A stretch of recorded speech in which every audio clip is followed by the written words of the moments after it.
ಶ್ರೀ ಗುರು ಬಸವಲಿಂಗಾಯ ನಮಃ. ವಿಶ್ವಗುರು ಕ್ರಾಂತಿಯೋಗಿ ಜಗತ್ತಿನ ಮೊಟ್ಟ ಮೊದಲನೇ ಅನುಭವ ಮಂಟಪ, ಪ್ರಜಾಪ್ರಭುತ್ವದ ಕೇಂದ್ರ, ವಿಶ್ವ ಸಂವಿಧಾನ ಪಾರ್ಲಿಮೆಂಟ್ ಸ್ಥಾಪನೆ ಮಾಡುವುದರ ಮೂಲಕ ಪ್ರಕೃತಿಯ ಧರ್ಮ, ಸೃಷ್ಟಿಕರ್ತನ ಧರ್ಮ, ಲಿಂಗ ಆಯತ ಧರ್ಮ, ಸಮಾನತೆಯ ಧರ್ಮ, ಸಕಲ ಜೀವರಾಶಿಗಳಿಗೆ ಒಬ್ಬನೇ ದೇವ, ಆ ಒಬ್ಬನೇ ದೇವ ಎಲ್ಲ ಜೀವಗಳಲ್ಲಿ ಶಿವನಿದ್ದಾನೆ. ಈ ಗಟ್ಟಿತನದಿಂದ ಕೊಟ್ಟಿರ್ತಕ್ಕಂಥ ಅಣ್ಣ ಬಸವಣ್ಣನವರು ಸ್ಥಾಪಿಸಿದ ಅನುಭವ ಮಂಟಪದ ಲಿಂಗ ಆಯತ ಧರ್ಮ.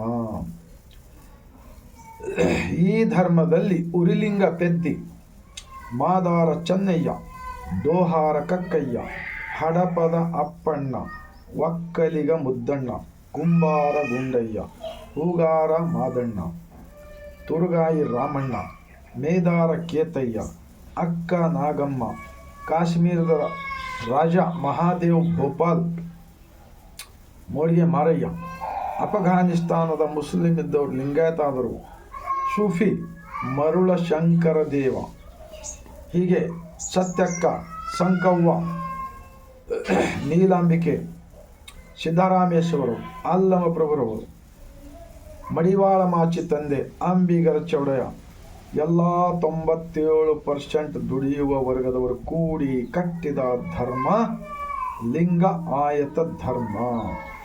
ಈ ಧರ್ಮವೇದಲ್ಲಿ ಮಣ್ಣು ಬಿಟ್ಟು ಮಡಿಕೆ ಇಲ್ಲ, ತನ್ನ ಬಿಟ್ಟು ದೇವರಿಲ್ಲ. ಆ ಕಾರಣಕ್ಕಾಗಿಯೇ ಅನುಭವ ಮಂಟಪ ಸ್ಥಾಪನೆ ಮಾಡಿದರು. ನಮ್ಮ ಶರಣರು ಗುಡಿ ಗುಂಡಾರಗಳಲ್ಲಿ ದೇವರನ್ನ ಕಂಡಿಲ್ಲ, ಜೀವಗಳಲ್ಲಿ ಶಿವನನ್ನ ಕಂಡವರು, ಆತ್ಮಸಾಕ್ಷಿಯಿಂದ ಬದುಕಿದವರು. ತಪ್ಪಾದರೆ ತಿದ್ದಿಕೊಂಡು ಮತ್ತೆ ಈ ದೇಹದೊಳಗಿರ್ತಕ್ಕಂಥ ದೇಗುಲದೊಳಗಿರ್ತಕ್ಕಂಥ ಸೃಷ್ಟಿಕರ್ತನನ್ನೇ ದೇವನೆಂದು ಒಪ್ಪಿಕೊಂಡು ಮನಸ್ಸಾಕ್ಷಿಯಿಂದ ಬದುಕಿ ಕೊಟ್ಟಿದ ಧರ್ಮ ಲಿಂಗ ಆಯತ ಧರ್ಮ. ಇವಾಗ ಒಂದು ಬಸವಣ್ಣನವರ ವಚನ. ಭಕ್ತಿ ಸುಭಾಷೆಯ ನುಡಿಯೇ ನುಡಿವೆ, ನುಡಿದಂತೆ ನಡೆಯುವೆ, ಈ ನುಡಿ ಒಳಗೆ ನಡೆಯೂ ಪೂರೈಸುವೆ, ಮೇಲೆ ತೂಗುವ ತ್ರಾಸ ಕಟ್ಟಳೆ, ಮೇಲೆ ತೂಗುವ ತ್ರಾಸ ಕಟ್ಟಳೆ ನಿಮ್ಮ ಕೈಯಲ್ಲಿದೆ. ಒಂದು ಜವೆ ಕೊರತೆಯಾದರೆ ಎನ್ನ ನದ್ದಿ ನೀನೆದ್ದು ಹೋಗು ಕೂಡಲ ಸಂಗಮ ದೇವ. ಈ ವಚನ ಏನು ಹೇಳಿಕೊಡ್ತಂದ್ರೆ, ಈ ಭಾರತಷ್ಟೆಲ್ಲ ಜಗತ್ತಿನ ಮಾನವರೆಲ್ಲರಿಗೂ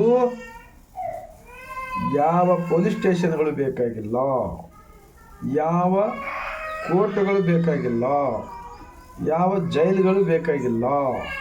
ಎಲ್ಲರ ಒಳಗೆ ಒಬ್ಬ ಜಡ್ಜ್, ನ್ಯಾಯಾಧೀಶ ಇದ್ದಾನೆ, ಅವನೇ ಸೃಷ್ಟಿಕರ್ತ.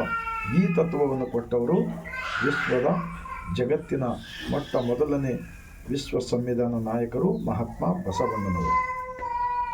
ಆ ನಂತರದಲ್ಲಿ ಭಾರತ ದೇಶ ಗುಲಾಮಗಿರಿಯಿಂದ ಮುಕ್ತವಾಗಿ ಸ್ವತಂತ್ರ ಪಡೆದ ನಂತರ ದೇಶದಲ್ಲಿ ಸಂವಿಧಾನ ನಿರ್ಮಾಣದಲ್ಲಿ ಮುಖ್ಯಸ್ಥರಾಗಿರ್ತಕ್ಕಂತಹ ಭಾರತ ರತ್ನ ಡಾಕ್ಟರ್ BR ಅಂಬೇಡ್ಕರ್ಜಿರವರನ್ನು, ಸಕಲ ಶಿವ ಶರಣರನ್ನು ಎನ್ನ ಹೃದಯ ಮಂದಿರದಲ್ಲಿ ನೆನೆಯುತ್ತಾ ಇವತ್ತು ನಾವು ಶರಣರ ವಚನಗಳನ್ನು ಉಳಿಸಬೇಕಾಗಿದೆ, ಭಾರತ ಸಂವಿಧಾನ ಉಳಿಸಬೇಕಾಗಿದೆ.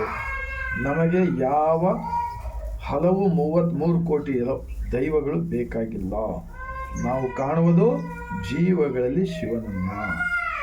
ಆ ಕಾರಣಕ್ಕಾಗಿ ಪ್ರತಿಯೊಂದು ಗ್ರಾಮ ಪಟ್ಟಣಗಳಲ್ಲಿ ಅನುಭವ ಮಂಟಪಗಳು, ಬಸವ ಮಂಟಪಗಳು ಸರ್ಕಾರದವರೇ ಮುಂದಾಗಿ ಮಾಡಬೇಕು. ಅಂತಹ ಕಾರ್ಯ ನಮ್ಮ ಕರ್ನಾಟಕ ರಾಜ್ಯದ ಇಂದಿನ ಮುಖ್ಯಮಂತ್ರಿ ಸನ್ಮಾನ್ಯ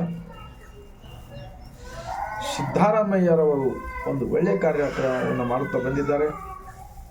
ಬಸವಣ್ಣನವರು ಸ್ಥಾಪಿಸಿದ ಲಿಂಗಾಯತ ಧರ್ಮಕ್ಕೆ ಮಾನ್ಯತೆ ಕೊಟ್ಟು ಕೇಂದ್ರಕ್ಕೆ ಕಳಿಸಿದ್ದಾರೆ, ಅವರು ಇನ್ನೂ ಕೊಟ್ಟಿಲ್ಲ. ಮತ್ತೆ ಬಸವಣ್ಣನವರ ಜಪವನ್ನು ಮಾಡುತ್ತಾರೆ. ಆ ನಂತರ ಎಲ್ಲ ಸರ್ಕಾರಿ ಕಚೇರಿಗಳಲ್ಲಿ ಬಸವಣ್ಣನವರ ಭಾವಚಿತ್ರ ಹಾಕಲಿಕ್ಕೆ ಆದೇಶ ಮಾಡಿದ್ದಾರೆ. ಯಾಕೆಂದರೆ ಕರ್ತವ್ಯ ಮಾಡ್ತಕ್ಕಂಥವ್ರು ಬಸವಣ್ಣನವರ ಭಾವಚಿತ್ರ ನೋಡಿದಾಗ ನಿಷ್ಠೆಯಿಂದ ಕಾಯಕ ಮಾಡಲಿ. ಆನಂತರ ಸಾಂಸ್ಕೃತಿಕ ನಾಯಕ ಘೋಷಣೆ ಮಾಡಿದ್ದಾರೆ. ಇಂತಹ ಕಾರ್ಯ ಇವತ್ತಿನವರೆಗೆ ಯಾರೂ ಮಾಡಿಲ್ಲ, ಆ ಕಾರ್ಯ ಮಾಡಿದ್ದಾರೆ. ಹೀಗಾಗಿ ಅವರ ಪ್ರತಿಯೊಂದು ಕಾರ್ಯ ಮತ್ತು ಇನ್ನೂ ಕೆಲವು ದಿವಸಗಳಲ್ಲಿ ಬಸವ ಕಲ್ಯಾಣದಲ್ಲಿ ವಚನ ವಿಶ್ವವಿದ್ಯಾಲಯ ಸಂಶೋಧನಾ ಕೇಂದ್ರ ಮಾಡಲು ಅವರು ಒಪ್ಪಿದ್ದಾರೆ. ನೂತನವಾಗಿರ್ತಕ್ಕಂಥ ಅನುಭವ ಮಂಟಪದ ಒಂದು ಕಟ್ಟಡ ಉದ್ಘಾಟನೆ ಮುಂದಿನ 2026ನೇ ವರ್ಷದಲ್ಲಿ ಉದ್ಘಾಟನೆ ಆಗಲಿದೆ. ಆ ಕಾರಣಕ್ಕಾಗಿ ಇವತ್ತು ನಾವೆಲ್ಲರೂ ಅರ್ಥ ಮಾಡಿಕೊಳ್ಳಬೇಕು, ಈ ಶರೀರಕ್ಕೆ ಬಿಟ್ಟು ದೇವರಿಲ್ಲ. ಆ ಕಾರಣಕ್ಕಾಗಿ ನಮ್ಮ ತಪ್ಪುಗಳನ್ನು ನಾವು ತಿದ್ದಿಕೊಂಡು ಬದುಕಬೇಕೇ ಆಗಿದ್ದರೆ, ನಮ್ಮ ಕುಟುಂಬಗಳಲ್ಲಿ ಎಲ್ಲರೂ ನೆಮ್ಮದಿಯಿಂದ ಬದುಕಬೇಕಾಗಿದ್ದೇ ಆದರೆ ನಮ್ಮ ಮನೆಗಳೇ ಒಂದು ಅನುಭವ ಮಂಟಪಗಳಾಗಬೇಕು. ಗ್ರಾಮಗಳಲ್ಲಿ ಒಂದೊಂದು ಅನುಭವ ಮಂಟಪಗಳಾಗಬೇಕು.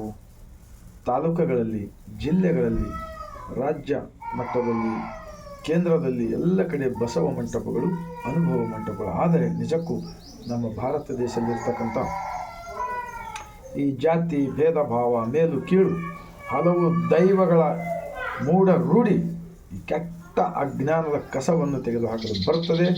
ಅದು ಒಂದೇ ಒಂದು ಅಣ್ಣ ಬಸವಣ್ಣನವರು ಸ್ಥಾಪಿಸಿದ ಅನುಭವ ಮಂಟಪದ ವಿಶ್ವ ಸಂವಿಧಾನದ ಒಂದು ತತ್ವ ಮತ್ತು ಭಾರತ ರತ್ನ ಡಾಕ್ಟರ್ B.R. ಅಂಬೇಡ್ಕರ್ಜಿರವರ ವಿಚಾರಗಳು ಕೂಡ ಬಸವಣ್ಣನವರ ವಿಚಾರದಂತೆ ಹೋಲಿಕೆ ಆಗ್ತಾ ಇರ್ತವೆ.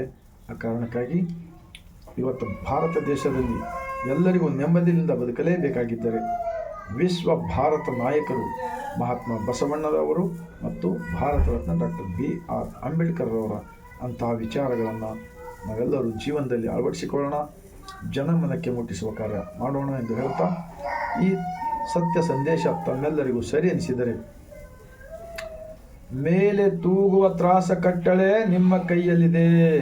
ಅಂದರೆ ನ್ಯಾಯಾಲಯದಲ್ಲಿ ತಕ್ಕಡಿ ಹಿಡಿತದ ಒಂದು ಚಿತ್ರ ಇರ್ತಾರಲ್ಲ, ಆ ಥರ ನಮ್ಮ ಒಳಗೆ ಕೂಡ ಸೃಷ್ಟಿಕರ್ತ ತಕ್ಕಡಿ ಹಿಡಿದುಕೊಂಡು ಇದ್ದಾನೆ. ಸತ್ಯ ಎಷ್ಟು ಅಸತ್ಯದು ಎಲ್ಲವೂ ಕೂಡ ರೆಕಾರ್ಡ್ ಆಗ್ತಾ ಇದೆ. ಅದು ನಾವು ಮಾಡಿದ ತಪ್ಪುಗಳನ್ನು ನಾವೇ ಭೋಗಿಸಬೇಕಾಗುತ್ತದೆ. ಅಂಥ ಅಪರಾಧಗಳನ್ನು ಬಿಟ್ಟು ಒಳ್ಳೆಯ ಕಾರ್ಯ, ಒಂದು ಒಳ್ಳೆಯ ತತ್ವವನ್ನು ನಾವು ಚಿಂತನೆ ಮಾಡುವ ಮೂಲಕ ಜನಮನಕ್ಕೆ ಮುಟ್ಟಿಸುವ ಕಾರ್ಯ ಮಾಡೋಣ ಎಂದು ಹೇಳುತ್ತಾ, ತಮ್ಮೆಲ್ಲರಿಗೂ ಮನಕ್ಕೆ ತಟ್ಟಿದೆ ಆದರೆ ಈ ಭಾರತ ದೇಶದಲ್ಲಿರ್ತಕ್ಕಂಥ 145 ಕೋಟಿ ಜನರ ಮನೆ ಮತ್ತು ಮನಗಳಿಗೆ ತಲುಪಿಸುವ ಕಾರ್ಯ ಮಾಡುವಿರಿ ಎಂದು ತಮ್ಮೆಲ್ಲರಲ್ಲಿ ಮತ್ತೊಮ್ಮೆ ಒಂದು ವಿನಂತಿಸಿಕೊಳ್ಳುತ್ತಾ, ಬಸವ ಭೂಮಿ, ಶರಣರ ನಾಡು, ಅನುಭವ ಮಂಟಪ, ಬಸವ ಕಲ್ಯಾಣದಿಂದ ಮತ್ತೊಮ್ಮೆ ಜಗತ್ತಿನ ಮಾನವರೆಲ್ಲರಿಗೂ ಶರಣ.